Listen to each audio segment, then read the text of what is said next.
In today's video, I'm going to teach you how to renew your hosting a subscription in just 5 minutes.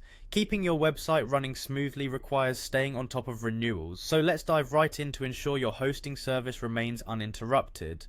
First, you'll need to visit the Hostinger website. This is your starting point and where all this magic happens. Simply open your browser and type in Hostinger's URL, or search for Hostinger to bring the site up. Once you are on the website, the next step is to log in. Look for the Log In button, usually located in the top right corner of the home page. Clicking this will prompt you to enter your account credentials. If you haven't saved your login details, make sure to have them handy to avoid any delays. After logging in, you'll be redirected to the Hostinger control panel, often referred to as the H panel. This is your hub for managing all aspects of your hosting services. From here, locate and click on Billing.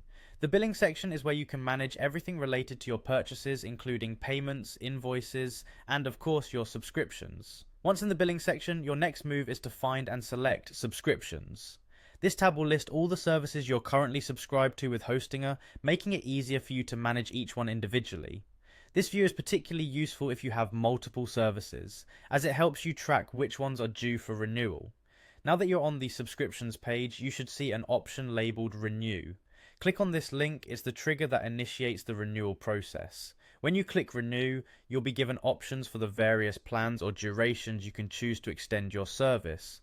Once you've reviewed your options and decided on a plan that suits your needs, proceed by clicking Renew Your Plan. This final step will take you through the payment process, where you'll confirm your choice and finalize the renewal.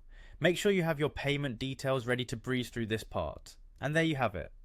Hopefully this guide makes it straightforward for you to renew your Hostinger subscription without a hitch. Remember to go through this process before your current plan expires to prevent any downtime on your website. Keeping track of these dates in a calendar can be a great help. Thanks for watching and happy hosting.